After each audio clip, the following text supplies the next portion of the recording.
Saudara anak AG divonis hukuman 3 tahun 6 bulan penjara oleh Hakim Pengadilan Negeri Jakarta Selatan dalam kasus penganiayaan terhadap David Ozora. Kondisi David yang sampai saat ini masih berada di rumah sakit menjadi faktor utama yang memberatkan hukuman AG.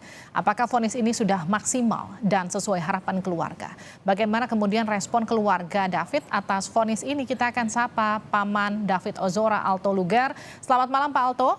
Halo, selamat malam, Livi. Kita juga akan sapa pakar hukum pidana dari Universitas Pelita Harapan, Jamin Ginting. Pak Jamin, selamat malam. Selamat malam, Mbak Livi. Saya ke Pak Alto dulu ya, Pak Jamin. Pak Alto, bagaimana respon keluarga atas vonis AG, Pak Alto? Yang pertama adalah keluarga berterima kasih dulu ya kepada rekan-rekan media yang sudah cover berita ini. Ini hari ke-50 David berada di ICU. Yang kedua tentunya sebagai orang tua itu pasti berharap anaknya itu sempurna seperti pada saat dia dilahirkan. Dan kondisi David saat ini tentunya tidak akan ada hukuman yang bisa membuat orang tua lega kepada para pelaku. Tapi komitmen keluarga adalah menyerahkan kasus ini ke ranah hukum. Dan seperti yang sudah dijelaskan oleh pengacara dari keluarga, bahwa kami per hari ini tadi sudah mengikuti 17 sidang dan berterima kasih bahwa proses ini sudah berjalan dengan lancar. Kalau tanya puas atau enggak puas, ya tentunya kami merasa bahwa bisa diberikan hukuman maksimal menurut aturan perundang-undangan yang ada di Indonesia. Artinya kalau tuntutan jaksa, Pak Alto izin saya potong, kalau tuntutan jaksanya 4 tahun tapi kemudian divonisnya 3 tahun 6 bulan sudah mewakili rasa keadilan keluarga kah? Kalau bilang rasa keadilan, ya tentunya kami secara subjektif kami menganggap itu tidak. Tapi inilah proses hukum yang dari awal keluarga juga mendorong untuk dilakukan lewat proses hukum. Baik, apa yang jadi poin penting bagi keluarga dari vonis ini? Bisakah kemudian ini jadi pembelajaran bagi seluruh anak muda di Indonesia untuk kemudian tidak mengulangi lagi peristiwa yang terjadi pada David? Saya kira pembelajaran terhadap anak muda di Indonesia itu bukan tanggung jawab keluarga ya. Keluarga hanya melihat bahwa saat ini David masih di ICU. Kalau si AG ini dia dengan 3 tahun setengah dapat 2/3 tanpa remisi, itu dia mungkin 1 tahun setengah udah keluar. David masih berada di ICU. Belum tentu 1 tahun setengah itu dia bisa berinteraksi seperti David sebelum dianiaya berat ini. Jadi itu. Jadi bagi kami adalah saat ini proses hukum sudah berjalan, kami fokus agar apa yang sudah menjadi fakta persidangan saat ini itu bisa lantas dipergunakan dalam persidangan berikutnya dengan sebaik-baiknya, dengan kami harapkan bahwa orang-orang yang nanti melakukan tindak pidana itu khususnya penganiayaan pelakunya itu dihukum semaksimal mungkin. Baik, kalau kondisi David terakhir seperti apa Pak Alto? Oke, jadi tanggal 8 kemarin David sudah melakukan proses stem cell dan karena kondisi tubuhnya baik itu stem cell-nya dilakukan bukan dengan disuntik di tulang belakang tapi lewat infus yang sudah ada. Secara fisik itu dia sudah jauh lebih bagus, perkembangannya sudah luar biasa. Saat ini lagi melakukan terapi karena kita belum tahu pasti 100% apakah saraf keseimbangannya itu sudah normal kembali. Khusus untuk syaraf pikiran, memori, komunikasi kognitif dia, saat ini sudah ada beberapa memori dia yang kembali, tapi masih belum sempurna. Dan jadi kami selalu mengatakan bahwa saat per hari ini David masih melakukan komunikasi satu arah. Dia merespon kepada pertanyaan, tapi tidak berada dalam kemampuan untuk berdialog dengan orang. Kalau sempat beredar di media sosial ada selebritas Inul Daratista bersama sang suami yang datang menjenguk, artinya sudah bisa mulai ada kunjungan dari keluarga ataupun dari kerabat untuk kemudian bertemu dengan David ya, begitu ya Pak Alto?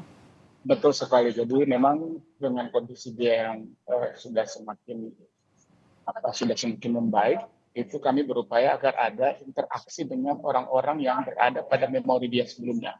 Sehingga bisa memicu ingatan dia untuk kembali, bisa train syaraf dia, khususnya otak dia, agar bisa berpikir seperti David yang dulu. Karena kan dia memory loss juga ya. Sampai dengan hari ini dia tidak tahu kenapa dia ada di ICU. Dia tidak tahu. Baik, saya izin ke Pak Jamin dulu ya Pak Alto. Pak Jamin, vonis ini sudah memperhatikan status AG kah yang kemudian dianggap mengikuti sistem peradilan pidana anak? Ya, tentu sebagaimana yang sudah pernah saya jelaskan juga, terkait dengan sanksi pidana anak yang setengah dari sanksi maksimum. Jadi kalau 12 tahun dia 6 tahun, lalu 6 tahun dituntut oleh JPU 4 tahun, lalu diputuskan 3 tahun setengah, itu artinya 3/4 daripada tuntutan jaksa penuntut umum itu dikabulkan, ya lebih jauh dari lebih setengah begitu. Nah, apa indikator ini? Ini juga bisa menjadi indikator bagi nanti buat Dandi Satrio dan juga Shane Lucas, yang mana mereka juga nantinya 3/4 ya dari tuntutan jaksa kemungkinannya dihukum seperti itu, karena kan ini sama. Walaupun kita ketahui peran daripada Mario Dendi itu kan lebih besar ya dibandingkan dengan AG dan juga dibandingkan dengan Shane Lucas. Jadi kemungkinan juga maksimum pemidanaan itu lebih besar ke Mario Dendi dibandingkan dengan Shane maupun AG ini, begitu Mbak. Seberapa besar kemungkinan banding untuk meringankan hukuman ini? Saya kira kalau saya menjadi kuasa hukum, saya kira nggak perlu lagi ada upaya hukum terkait dengan ini, begitu loh. Ya, artinya kalaupun dia melakukan upaya hukum banding contohnya tadi Mbak Livia sebutkan, itu saya kira tidak akan mengurangi hukuman karena peran yang sudah dibacakan oleh hakim tadi sudah cukup jelas bagaimana keterlibatan AG dalam melakukan suatu perbuatan ini. Dan karena statusnya sebagai anak, ya tentu dia juga mau kasus ini cepat selesai. Ini akan menjadi trauma yang cukup besar kalau dia banding atau kasasi terhadap kasus ini, dia makin lama akan terpukul juga gitu sebagai anak, begitu Mbak. Baik, terakhir saya ke Pak Alto. Pak Alto, Shane dan juga kemudian Mario ini masih menunggu vonis yang kemudian akan berlangsung rencananya setelah Idul Fitri nanti. Harapan keluarga seperti apa? Harapan keluarga tetap dari awal. Yang pertama adalah posisi kami tidak ada maaf dan tidak ada perdamaian. Yang kedua adalah semoga hakim dan dari tuntutannya dan juga putusannya itu bisa mewakili rasa keadilan, khususnya bagi anak korban, anak kami David, dan juga semoga itu bisa dihukum seberat-beratnya. Karena apa yang terjadi seperti Mbak Livi dan para penonton semua menyaksikan, kesadisan yang dilakukan terhadap David itu tidak pernah kita lihat sebelumnya. Dan ini sesuatu yang tidak direncanakan. AG juga sudah terbukti dalam perannya berada dalam proses perencanaan itu. Ada manipulasi fakta-fakta. Dan semua itu adalah dilakukan oleh 3 orang ini tanpa ada rasa penyesalan. Jadi kami berharap hukumannya seadil-adilnya.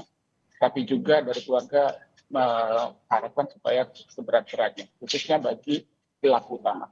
Baik, Pak Alto, doa untuk kesembuhan David dari kami semua di sini, semoga lekas segera membaik. Kemudian dan juga kita nantikan seperti apa vonis hakim untuk Mario dan juga Shane nantinya. Terima kasih telah bergabung bersama kami Pak Alto. Terima kasih juga Pak Jamin telah bergabung bersama kami di Sapa Indonesia Malam.